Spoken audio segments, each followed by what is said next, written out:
ಪ್ರೀತಿ ಸಂಸಾರದ ಪ್ರೀತಿ ಅಲೆ ಕತೆ ಸೆಕೆಂಡ್ ಪಾರ್ಟ್. ಸಂಸಾರದ ಪ್ರೀತಿ ಅಲೆ. ಸೆಕೆಂಡ್ ಪಾರ್ಟ್ ಓದ್ತಾ ಇದ್ದೀನಿ, ಕೇಳಿ.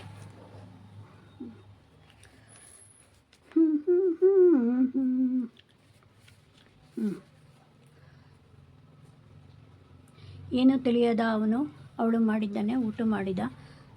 ಇವಳು ಇನ್ನೂ ರೂಮ್ ಮಾಡಿ ಹೋಗೋಣ ಸಾಕು ಅಂದಳು. ರೂಮ್ನಲ್ಲಿ ಫೋಟೋಗಳನ್ನು ತೆಗೆದುಕೊಂಡು ಆರಾಮವಾಗಿ ಮಾತಾಡಿಕೊಂಡು ಇದ್ದ ವಿಕಾಸು ಪಕ್ಕದಲ್ಲಿ ರೂಮ್ ಮಾಡಿದ್ದ. ಆಗಾಗ್ಗೆ ಅವನು ಬಂದು ಇವಳನ್ನು ಮಾತನಾಡಿಸಿಕೊಂಡು ನಗುತ್ತಾ ಅವಳಿಗೆ ಒಂದು ಗಿಫ್ಟ್ ಕೊಟ್ಟು, ನೋಡು ಎಷ್ಟು ಚೆನ್ನಾಗಿದೆ, ನೀನು ಕಿವಿಗೆ ಇಟ್ಟುಕೊಂಡರೆ ನಿಜವಾಗ್ಲೂ ಚೆನ್ನಾಗಿ ಕಾಣಿಸುತ್ತೆ ಅಂತ ಅವಳನ್ನೇ ನೋಡಿದ. ಬರೀ ನನ್ನನ್ನೇ ಹೊಗಳ್ತೀರಾ, ಬರೀ ನೀವು ಚೆನ್ನಾಗಿದ್ದೀರಾ ಅಂತ ಅವಳು ಅವನ ಕೈ ಹಿಡಿದುಕೊಂಡಳು. ಅಷ್ಟರಲ್ಲಿ ಬಾಗಿಲ ಬಳಿ ಸದ್ಯ ಆಯಿತು. ಇನ್ನು ನೀವು ಹೊರಡಿ ಅಂತ ಅವನನ್ನು ಕೈ ದುಮ್ಮಿ ಕಳಿಸಿದಳು. ಇಷ್ಟು ಬೇಗ ಬಂದು ಬಿಟ್ಟನ ಅಂತ ಅವನು ಬೈದುಕೊಂಡ.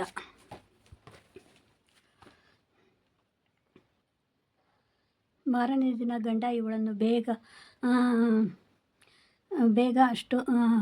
ಬೇಗ ಬಸ್ಸು ಹತ್ತಿಸಿ, ನಡಿ ಬಸ್ಸು ಬಂದಿದೆ. ಮಾರನೇ ದಿವಸ ಅವಳು ಅವನ ಜೊತೆ ಮಾತಾಡ್ತಾಳೆ ಅಂತ ಅವನನ್ನು ತಪ್ಪಿಸೋದಕ್ಕೆ, ನಡಿ ಬೇಗ ಬಸ್ ಬಂದಿದೆ ಅಂತ ಹೇಳಿ ಅವಳನ್ನು ಕರೆದುಕೊಂಡು ಬಸ್ಸು ಹತ್ತಿಸಿದ. ಏನು ಮಾಡೋದು, ಸರಿಯಾಗಿ ಹೋಟೆಲ್ ಒಂದೂ ಇಲ್ಲ. ಒಂದು ಕೆಲಸ ಮಾಡೋಣ ಅಂತ ಮೊಬೈಲ್ ತೆಗೆದುಕೊಂಡು ಸರ್ಚ್ ಮಾಡಿ, ನಾವು ಇಲ್ಲಿಂದ ಈಗ ಹೊರಟು ಚಿದಂಬರನಲ್ಲೇ ಊಟ ಮಾಡಬೇಕು. ಇವಳೇ ಮೊಬೈಲ್ ತಗೊಂಡು ಸರ್ಚ್ ಮಾಡಿ ಎಲ್ಲ ಹೇಳಿದ್ಲು. ನಾವು ಏನೇನು ಮಾಡಬೇಕು ಮುಂದೆ ಹೋಗಿ ಅಂತ ಗಂಡನ ಜೊತೆನೇ ಅವನಿಗೆ ಅನುಮಾನ ಬರಬಾರ್ದು ಅಂತ ಮಾತಾಡ್ತಾ ಕೂತ್ಕೊಂಡ್ಳು.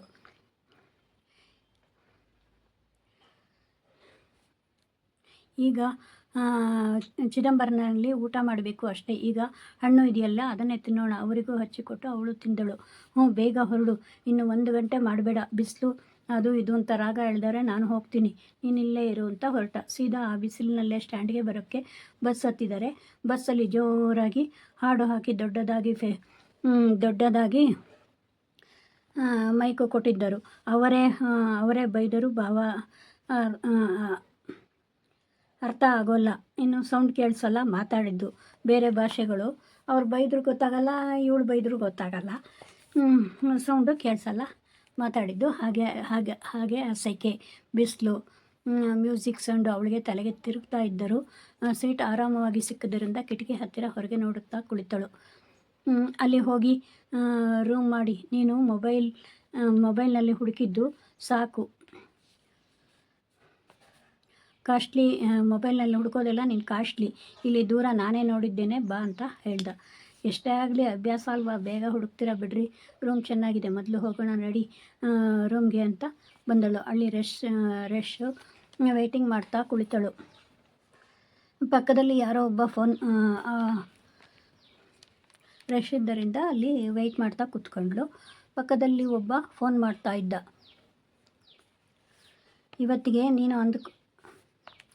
ಇವತ್ತಿಗೆ ನೀನು ಅಂದ್ಕೊಂಡಿದ್ದು ಆಗಿರುತ್ತೆ. ಅವನಿಗೆ ಅವಳು ಸರಿಯಾಗಿ ಮಾಡಿರ್ತಾಳೆ. ಪಾಪ ಅವನನ್ನು ನಂಬಿಸಿಕೊಂಡು ಕಟ್ಟಿಕೊಂಡ ಗಂಡಂಗೆ ಹಿಂಗೆ ಮಾಡೋದು. ಯಾರ್ದೋ ಮಾತು ಕೇಳಿದರೆ ಹಿಂಗೆ. ಅವನು ಪಕ್ಕದಲ್ಲೇ ಕ್ಯಾಪು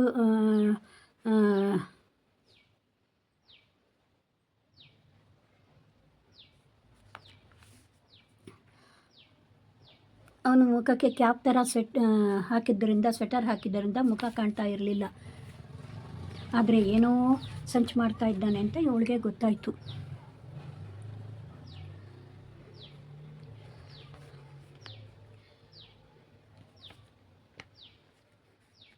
ಅವನಿಗೆ ಅವಳು ಸರಿಯಾಗಿ ಮಾಡಿರ್ತಾಳೆ, ಅವನಿಗೆ ಹಾಕ್ಬಿಟ್ಟಿರ್ತಾಳೆ ಆಗ್ಲೇಯ ಅಂತ ಹೇಳಿದ್ಲು.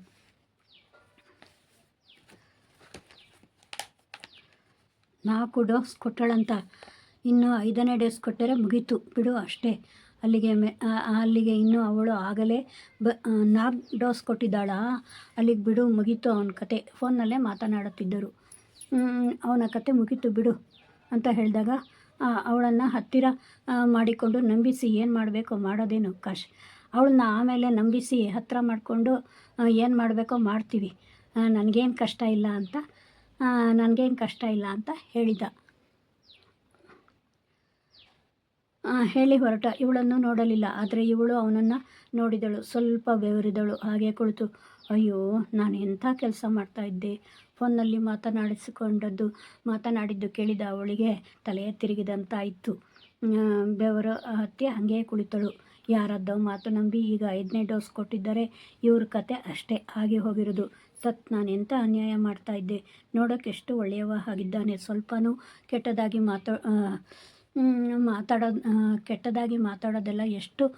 ಮಾತಾಡೋದಿಲ್ಲ. ಎಷ್ಟು ತಾಳ್ಮೆಯಿಂದ ಮಾತನಾಡ್ತಾನೆ, ಹೆಲ್ಪ್ ಮಾಡ್ತಾನೆ. ಅಂತ ನಾನು ನಂಬಿದ್ರೆ ಇವನು ಈ ರೀತಿ ಮಾಡ್ದ. ಈ ಥರ ಮಾಡ್ತಾನಲ್ಲ, ನಂಬಿಸಿ ಬಿಟ್ಟ. ನಾನು ನಂಬಿಬಿಟ್ಟೆ. ಸದ್ಯ 4ನೇ ಡೋಸು ಸ್ಟ್ರಾಂಗ್ ಎಲ್ಲ ಕೊಟ್ಟಿರೋದ, ಆದರೆ 5ನೇ ಡೋಸು ಇನ್ನೂ ಕೊಟ್ಟಿಲ್ಲ. ದೇವರೇ ನೀನೇ ಕಾಪಾಡಿದೆ ಅಂದುಕೊಂಡು ಚಿದಂಬರನ ದರ್ಶನ ಮಾಡಲು ಬಂದದ್ದು ಸಾರ್ಥಕವಾಯಿತು. ಚಿದಂಬರ ಸ್ವಾಮಿಯ ದರ್ಶನ ಮಾಡಲು ನಾವು ಬಂದಿದ್ದು ಸಾರ್ಥಕವಾಯಿತು. ಚಿದಂಬರ ರಹಸ್ಯ ತಿಳಿತು. ಅವನ ರಹಸ್ಯ ಎಲ್ಲ ನನಗೆ ತಿಳಿದೋಯ್ತು ಇವಾಗ. ಅವನೆಂಥವನು ಹೇಗೆ ಅಂತ. ಅಂದರೆ ಅವ್ರನ್ನ ಇದು ಮಾಡಿಬಿಟ್ಟು ಆಮೇಲೆ ನನ್ನನ್ನು ಮುಗಿಸ್ಬಿಡ್ತಾನೆ ಅಂಥವನು. ಹಬ್ಬ ಎಲ್ಲ ಗೊತ್ತಾಯಿತು ಅವರ ರಹಸ್ಯ ಎಲ್ಲ ಅಂತ ಅಂದುಕೊಂಡಳು. ಏನೂ ತಿಳಿದಿರಲಿಲ್ಲ. ಅವನು ನಂಬಿ ನನ್ನ ಜೀವನ ನಾನೇ ಹಾಳು ಮಾಡ್ಕೋತಿದ್ದೆ. ಇರಲಿ, ಈಗ ಅವನು ನನ್ನ ಜೊತೆನೇ ಬರ್ತೀನಿ ಅಂತ ಹೇಳಿದ್ದಾನೆ. ಅವನಿಗೆ ನನಗೆ ಗೊತ್ತಿರೋ ವಿಷಯ ಹೇಳೋದೇ ಬೇಡ. ಏನಾಗುತ್ತೆ ನೋಡೋಣ. ವ್ಯಾನಿಟಿಯಿಂದ ಡಬ್ಬಿಯನ್ನು ಎತ್ತಿ ಮತ್ತೆ ಭದ್ರವಾಗಿ ಯಾರ ಕೈಗೂ ಸಿಗಬಾರ್ದು ಅಂತ ಕೆಳಗೆ ಇಟ್ಟಳು. ಇನ್ಯಾರ ಕೈಗೂ ಸಿಗೋದು ಬೇಡಪ್ಪ ಅಂತ ಕೆಳಗೆ ಇಟ್ಟಳು. ಹಾಯ್ ಸ್ವೀಟಿ, ಏನು ಮಾಡ್ತಾ ಇದ್ದೀಯಾ? ನಾನು ನಿನಗೋಸ್ಕರ ಕಾಯ್ತಾ ಇದ್ದೆ. ಆ ಶರಣ್ ಎಲ್ಲಿ ಹೋದ?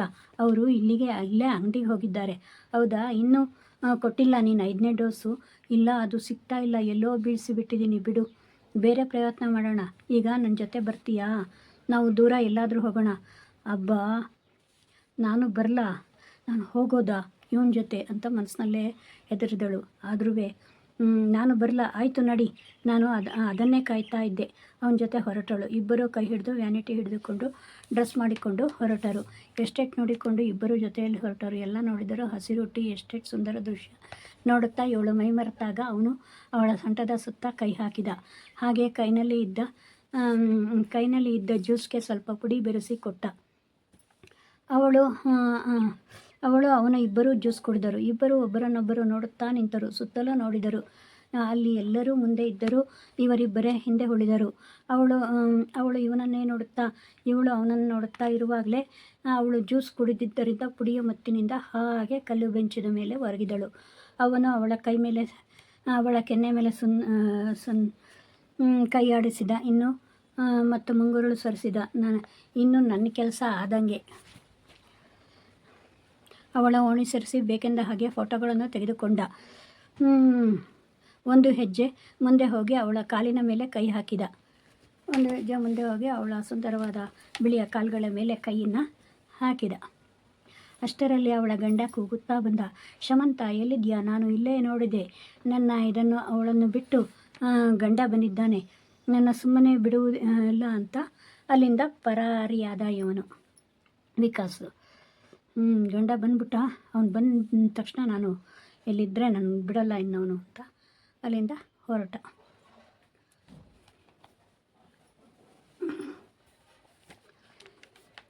ಅವಳು ಬಂದಾಗ ಹಾಗೆ ಮಲಗಿದ್ದವಳನ್ನು, ಹೇಳು, ಇನ್ನು ನಾನು ಬಂದಿದ್ದೇನೆ, ಸುಮ್ಮನೆ ನಾಟಕ ಆಡು ಅಂತ ಹೇಳಿದ್ದು ನಿನಗೆ ಫೋನ್ನಲ್ಲಿ ಅಷ್ಟೇ, ಎದ್ದೇಳು ಅಂತ ಅವಳನ್ನು ಏಳಿಸಿದ. ಶರಣ್ ಅಂದಾಗ ಅವಳು ಮೆಲ್ಲನೆ ಎದ್ದು ಕೊಡುತ್ತವಳು.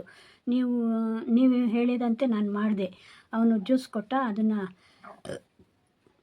ಕುಡಿಯೋ ನಾಟಕ ಆಡಿದೆ. ಸರಿ, ಎಲ್ಲ ನಿಂದು. ಬೇಡ ಅಂದರೆ ಕೇಳಲ್ಲ.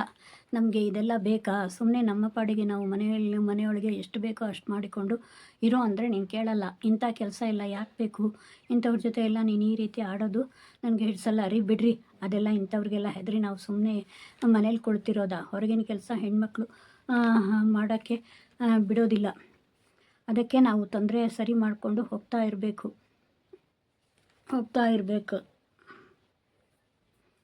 ಈಗ ಏನು ನೆಕ್ಸ್ಟು ಅವನು ಏನು ಕೇಳ್ತಾನೆ, ಈಗ ನೆಕ್ಸ್ಟ್ ಏನು ಮಾಡೋದು ನಾವು ಅಂತ ಗಂಡನನ್ನು ಕೇಳಿದಳು. ಅವನು ಏನು ಹೇಳ್ತಾನೆ ಅವನಿಗೆ ಅವನು ಏನು ಹೇಳ್ತಾನೆ ಅದನ್ನು ಅವನಿಗೆ ತಿರುಗಿಸೋದು ಅಷ್ಟೇ ನಮ್ಮ ಕೆಲಸ. ಅವನು ಒಳ್ಳೇದು ಹೇಳಿದರೆ ಒಳ್ಳೆಯದು, ಕೆಟ್ಟದ್ದು ಹೇಳಿದರೆ ಕೆಟ್ಟದ ಅವನಿಗೆ ತಿರುಗಿಸೋದು ಅಷ್ಟೇ. ಅವ್ರಿಗೇನು ಮಾಡೋಕ್ಕೆ ಆಗಲ್ಲ, ಅವ್ರು ಮಾಡಿದ್ದು ಅವ್ರಿಗೆ ಆಗಬೇಕು ಅಂತೀರಾ? ಹೌದು, ನಾವಿದ್ದರೆ ನಮಗೆ ನಾವಾಗೆ ಕೆಟ್ಟದ್ದು ಬಯಸಲ್ಲ. ಕೆಟ್ಟದ್ದು ಬಯಸಿದನಾ ಇಲ್ವಲ್ಲ? ನಿನಗೆ ಹೇಳು, ನನ್ನ ಸಂಸಾರದಲ್ಲಿ ಬಂದಿರೋ ನನ್ನ ಸಂಸಾರದಲ್ಲಿ ಮಧ್ಯೆ ಬಂದಿರೋನು ಅವನು ಅಂದಮೇಲೆ ಅವನಿಗೆ ಶಿಕ್ಷೆ ಆಗಬೇಕು. ಅವನಿಗೆ ಶಿಕ್ಷೆ ಆಗುತ್ತೆ. ಆದರೆ ಅವನಿಗೆ ಇನ್ನೂ ಅವಕಾಶ ಕೊಟ್ಟಿನಿ. ನಾನು ತಪ್ಪು ಅರಿತುಕೊಂಡು ನನ್ನ ಹೆಂಡತಿ ಸುದ್ದಿಗೆ ಬರದೆ ಹೋದರೆ ಸರಿ. ಹಾಗಾದರೆ ನೀವು ಹೆಂಡತಿನ ತುಂಬ ಪ್ರೀತಿಸ್ತೀರಾ? ನನಗೆ ಯಾವಾಗಲೂ ಪ್ರೀತಿ ಗೀತಿ ಅದರಲ್ಲಿ ನಂಬಿಕೆ ಇಲ್ಲ. 4 ಜನ ಮೆಚ್ಚೋದ್ರಲ್ಲಿ ಸಂಸಾರ ಮಾಡಿಕೊಂಡು ಹೋಗಬೇಕು. ಬೇಕಾದವ್ರು ಮಾತ್ರ ಇರಬೇಕು, ಬೇಡವಾದವ್ರು ಎಲ್ಲ ಇರಬೇಕಾಗಿಲ್ಲ ಅಷ್ಟೇ. ನಮಗೆ ಯಾರ್ಯಾರು ಬೇಕೋ ಅವ್ರು ಮಾತ್ರ ನಮ್ಮ ಇದರಲ್ಲಿ ಇರ್ತಾರೆ. 3ನೇವರಿಂದ ನಾವು ಜಗಳ ಮಾಡಿಕೊಂಡು ದೂರ ಆಗೋದು ಅದೆಲ್ಲ ನನಗಿಷ್ಟ ಇಲ್ಲ. ಹೌದು ರೀ, ನನಗೂ ಇಷ್ಟ ಇಲ್ಲ 3ನೇವರಿಂದ ಜಗಳ ಆಡ್ಕೊಂಡು ನಾವ್ಯಾಕೆ ದೂರ ಆಗಬೇಕು. ಆಯಿತು, ಇನ್ಮೇಲೆ ಗೊತ್ತಾಯ್ತಲ್ಲ, ನೋಡಿಕೊಂಡು ಹೋಗು. ಇನ್ಮೇಲಾದರೂ ನೋಡ್ಕೊಂಡು ಹೋಗು. ನೋಡು ವಿಕಾಸ್ ಬಂದ. ಈಗ ನಾನು ಹೋಗ್ತೀನಿ. ಅವನ ಜೊತೆ ಇದ್ದು ಏನು ಹೇಳ್ತಾನೆ ಕೇಳು. ಅವನು ಬಂದವನೇ. ಮೇಡಮ್ ಇದ್ದೀರಾ?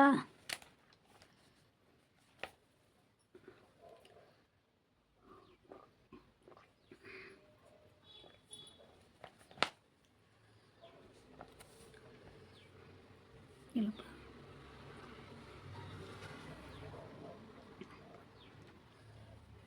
ಮೇಡಮ್ ಇದ್ದೀರಾ? ಇವತ್ತೇನು ಎಲ್ಲ ರೆಡಿಯಾಗಿಬಿಟ್ಟಿದ್ದೀರಾ? ಇನ್ನೇನು ಟೂರ್ ಮುಗೀತು, ಊರಿಗೆ ಹೊರಡಬೇಕು, ಅದಕ್ಕೆ ರೆಡಿ ಮಾಡಿದ್ದೀನಿ. ನನಗೆ ಹೇಳಿದರೆ ಹೆಲ್ಪ್ ಮಾಡ್ತಾ ಇದ್ದೆ. ಅದೇ ನಿಮ್ಮನ್ನು ನಮ್ಮ ಜೊತೆ ಬರೋದಕ್ಕೆ ಹೆಲ್ಪ್ ಮಾಡ್ತೀರಲ್ಲ, ನೀವು ನಮ್ಮ ಜೊತೆ ಬರೋಕ್ಕೆ ಹೆಲ್ಪ್ ಮಾಡ್ತೀರಾ? ಅದಕ್ಕೇನು ನಾನು ರೆಡಿ. ಹಾಗಾದರೆ ಈಗ ಏನು ಮಾಡು ಅಂತೀರಾ? ನಾನು ಪ್ಲ್ಯಾನ್ ಮಾಡಿದ್ದೀನ. ನಾನು ಹೇಳಿದಂತೆ ನೀವು ಮಾಡಿದರೆ, ಈಗ ಸರಿಯಾಗಿ ಮಾಡಿದರೆ ಸಾಕು. ಅದೇನು ಹೇಳಿ. ಈಗ ಕಾಫಿ ಕಳಿಸ್ತೀನಿ, ಅದನ್ನು ಕೊಟ್ಬಿಡಿ. ಅಷ್ಟೇನಾ? ಆದರೆ ಪ್ರಾಣಕ್ಕೆ ಅಪಾಯ ಆಗಕೂಡದು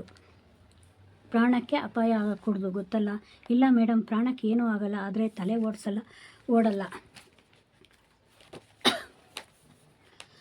ಓಡಲ್ಲ ಅಷ್ಟೇ. ಯಾವ ಕೆಲಸಕ್ಕೆ ಬರಲ್ಲ.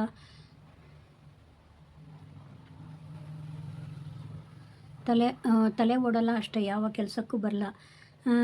ತಲೆ ಕೆಡಿಸ್ಬಿಟ್ರೆ ಮನುಷ್ಯ ಏನೂ ಮಾಡೋಕ್ಕಾಗಲ್ಲ. ಆಗ ಏನೋ ಹೇಳಿದಂತೆ ಕೇಳಿಕೊಂಡು ಇರ್ತಾನೆ ಅಲ್ವಾ? ಹೌದು, ಅಷ್ಟೇ. ಅವನು ಹೇಳಿದಂತೆ ಕೇಳಿಕೊಂಡು ಇರ್ತಾನೆ. ಅಲ್ಲೇ ಇದ್ದ ಕಾಫಿ ತರುವ ಹುಡುಗನಿಗೆ ಹೇಳಿ, ನೋಡು, 1 ಗ್ಲಾಸು 3 ಗ್ಲಾಸು ಸ್ಟ್ರಾಂಗ್ ಕಾಫಿ ತಗೊಂಬ. ಅದರಲ್ಲಿ 1 ಗ್ಲಾಸು ನಾನು ಕೊಟ್ಟಿದ್ದನ್ನು ಅವನಿಗೆ ಕೊಡು ಅಂತ ಅವನಿಗೆ ತಗೊಂಡೋಗಿ ಕೊಡು ಅಂತ ಹೇಳಿದ. ನೋಡು, ನೀಲಿ ಗ್ಲಾಸು ಅವನಿಗೆ ಸರಿಯಾಗಿ ಕೊಡು ಅಂತ ಅವಳಿಗೆ ಹೇಳ್ದ. ಇನ್ನು ಆಯಿತು ಬಿಡು, ನಾವಿಬ್ಬರು ಆರಾಮಾಗಿರಬಹುದು. ಹೌದು, ಅವಳು ನಗುತ್ತಾ ಓಕೆ ಅಂತ ಕೈ ಜೋಡಿಸಿದರು ಇಬ್ಬರು. ನಿಮ್ಮ ಕೆಲಸ ಆಗುತ್ತೆ ಬಿಡಿ, ಮುಗೀತು ನಿಮ್ಮದು ಅಂತ ಅಂದಳು. ರೀ, ನಾನು ಎಲ್ಲ ರೆಡಿ ಮಾಡಿದ್ದೀನಿ. ಏನಾದರೂ ಇನ್ನು ನಾವು ಒಂದು ಸರಿ ನೋಡಿ ಅಷ್ಟೇ ರೂಮ್ನಲ್ಲಿ ಏನು ಬಿಟ್ಟಿಲ್ಲ ಅಂತ. ಏನಾದರೂ ಬಿಟ್ಟು ಹೋಗಬೇಕಂತೆ. ನೀನು ಅದೇ ಮಾಡೋದಲ್ವಾ? ಎಲ್ಲಿ ಹೋದರೂ ಏನಾದರೂ ಬಿಟ್ಟು ಬರೋದು, ಹೋದ ಕಡೆ ಚಪ್ಪಲಿ ಮರೆಯೋದು, ಇದೇ ಅಲ್ವಾ? ಮತ್ತೆ ಶುರು ಮಾಡಿದರು ಜಗಳ ಇವರು ಗಂಡ ಹೆಂಡತಿ. ಚಾನ್ಸ್ ಸಿಕ್ಕಿದರೆ ಸಾಕು ಅಂತಾನೆ ಇರ್ತೀರ. ಬಿಟ್ಟರೆ ಅಷ್ಟೇ, ನೀವೆಲ್ಲವನ್ನು ನಿಮ್ಮನ್ನೇನು ಬಿಟ್ಟಿಲ್ವಲ್ಲ, ಮರ್ತಿಲ್ವಲ್ಲ. ನೀವೇ ಬಿಟ್ಟು ಹೋದರೆ ನಾನೇನೂ ಹೋಗಲ್ಲ. ತಗೊಳ್ಳಿ, ಕಾಫಿ ಕುಡೀರಿ ಅಂತ. ನೀವು ಬಿಟ್ಟೋದ್ರೂ ನಾನು ಹೋಗಲ್ಲ, ತಗೊಳ್ರಿ ಅಂತ ಕಾಫಿ ಕುಡೀರಿ ಅಂತ ಕಾಫಿ ಬಟ್ಟಲನ್ನು ಅವನಿಗೆ ಕೊಟ್ಟಳು. ಇವಳ ಜೊತೆಯಲ್ಲಿ ಇಬ್ಬರು ಕುಡಿದರು. ಇಬ್ಬರು ಕಾಫಿ ನಗುತ್ತಾ ಕುಡಿದರು. ಹೊರಗಡೆ ಯಾರೋ ಕಿರ್ಚಿದಂತೆ ಆಯಿತು. ಏನಾಯ್ತು ರೀ, ಹೀಗೆ ಬಿದ್ರಲ್ಲ? ಕಾಫಿ ಕೊಟ್ಟ ಹುಡುಗ ಹೇಳಿದ. ಏನೋ ತಗೊಂಡ್ಬಿಟ್ರು, ನಾನು ಇಲ್ಲೇ ನಿಂತಿದ್ದೆ. ಒಳಗೆ ನಗುತ್ತಾ ಮೇಲೆ ದುಃಖ ಮಾಡಿಕೊಂಡು ಹೇಳಿದ ಆ ಹುಡುಗ. ಒಳಗೆ ನಗುತ್ತಾ ಮೇಲೆ ದುಃಖ ಮಾಡಿಕೊಂಡು ಏನೋ ತಗೊಂಡ್ಬಿಟ್ರು ಅಂತ ಹೇಳಿದ. ನೀನು ನೋಡಿದ್ರ ಆಸ್ಪತ್ರೆಗೆ ಸೇರಿಸಿ ಮೊದಲು ಹೀಗೆ ಆಗಬೇಕು ಬೇರೆಯವ್ರಿಗೆ, ಹೀಗೆ ಆಗಬೇಕು ಅವ್ರಿಗೆ, ಬೇರೆಯವ್ರಿಗೆ ಅದು ಇದು ವಿಷ ಬೆರೆಸಿ ಕೊಡೋರಿಗೆ ಅವರೇ ಕುಡಿದು ಹೋಗಬೇಕು. ಅದಕ್ಕೆ ಹೀಗೆ ಮಾಡಿದೆ. ಅವ್ರಿಗೆ ಹಾಕು ಅಂತ ಕೊಟ್ಟದ್ದನ್ನು ಇವ್ರ ಗ್ಲಾಸ್ಗೆ ಹಾಕಿದೆ. ಹುಡುಗ ಭಾರಿ ಒಳ್ಳೆ ಕೆಲಸ ಮಾಡಿದ್ದ. ದೊಡ್ಡವರನ್ನು ಅಂತ ತಿದ್ದೋಕ್ಕಾಗಲ್ಲ, ದೊಡ್ಡವ್ರನ್ನಂತೂ ತಿದ್ದೋಕ್ಕಾಗಲ್ಲ, ಆದರೆ ಸಣ್ಣವರಾದರೂ ತಿಳ್ಕೊಂಡು ಸಮಾಜ ತಿದ್ದಬಹುದು ಅಷ್ಟೇ ಅನ್ನೋದು ಇದಕ್ಕೆ. ಇದಕ್ಕೆ ಹಾಗಂತ ಅನ್ನೋದು ಇದಕ್ಕೆ. ಯಾರಿಗೂ ಆ ಹುಡುಗಿ ಮಾಡಿದ್ದು ತಿಳಿಯಲಿಲ್ಲ. ಏನ್ರಿ ಕಾಫಿ ಚೆನ್ನಾಗಿತ್ತಾ? ಕುಡಿದೆ, ಚೆನ್ನಾಗಿದೆ ಅಂದರೆ. ಕಾಫಿ ಅವನೇ ಕುಡಿದ್ನಾ? ಆ ಪೌಡರ್ ಹಾಕಿದ್ದು ಅವನೇ ಕುಡಿದ್ಬಿಟ್ಟ. ದೇವರೇ ಸದ್ಯ ನಾನು ಕುಡಿಯಲಿಲ್ಲ. ನನ್ನ ಇವತ್ತು ನೀನು ಉಳಿಸಿದೆ. ಕೆಲಸ ಮಾಡಲ್ಲ, ಬೇರೆ ಟೈಮ್ ಆಯಿತು, ಹೋಗೋಣ ಊರಿಗೆ, ಬೇಗ ಟೈಮ್ ಆಯಿತು, ಊರಿಗೆ ಹೋಗೋಣ. ಅವನು ಮಾಡಿದ್ದು ಅವನು ಅನುಭವಿಸ್ತಾ. ಕೆಟ್ಟದ್ದು ಮಾಡಿದವರು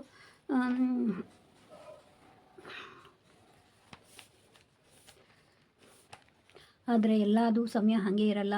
ಒಬ್ಬರು ಒಳ್ಳೆಯದಕ್ಕೋಸ್ಕರ ಕೆಟ್ಟದ್ದು ಮಾಡ್ತಾರೆ, ಒಬ್ಬರು ಕೆಟ್ಟದಕ್ಕೋಸ್ಕರ ಒಳ್ಳೇದು ಮಾಡ್ತಾರೆ. ಕೆಟ್ಟದಕ್ಕೋಸ್ಕರ ಒಳ್ಳೇದು ಮಾಡೋದು ಸರಿಯಲ್ಲ, ಒಳ್ಳೆಯದಕ್ಕೋಸ್ಕರ ಸ್ವಲ್ಪ ಕೆಟ್ಟದ್ದು ಮಾಡೋದು ಏನೂ ತಪ್ಪಲ್ಲ. ಹೀಗೆ ಆದರೆ ಅವನು ಮಾಡಿದ್ದೆ ತಪ್ಪು. ಬೇರೆಯವರ ಹೆಂಡತಿ ವಿಷಯದಲ್ಲಿ ಬಂದು ಅವ್ರಿಗೆ ವಿಷ ಹಾಕು ಅಂತ ಹೇಳಿ ಕೊಟ್ಟು ಈ ಥರ ಎಲ್ಲ ಮಾಡೋದು. ಇಂಥವರೆಲ್ಲ ಇದ್ದರು ಒಂದೇ, ಹೋದರು ಒಂದೇ ಅಂದುಕೊಂಡವಳು. ಬೇರೆಯವ್ರ ಸಂಸಾರದಲ್ಲಿ ಹುಳಿ ಹಿಂಡ ಅಂಥವ್ರು ಇದ್ದರು ಒಂದೇ, ಹೋದರು ಒಂದೇ ಅಂತ ಅಂದುಕೊಂಡಳು. ಸಂಸಾರದಲ್ಲಿ ಅನುಮಾನದ ಅಲೆ ಕೊಚ್ಚಿಕೊಂಡು ಹೋಗಿ ಸಂಸಾರದ ಪ್ರೀತಿಯ ಅಲೆ ಉಳಿದುಕೊಂಡಿತ್ತು. ಇಲ್ಲಿಗೆ ಕತೆ ಮುಗಿಯಿತು. ನೋಡಿದ್ರಲ್ಲ ಕತೆ? ನೋಡಿ ಹೇಗಿದೆ ಅಂತ, ಹೇಗೆ ಅನಿಸುತ್ತೆ ಅಂತ ಕಾಮೆಂಟ್ ಮಾಡಿ. ಸಬ್ಸ್ಕ್ರೈಬ್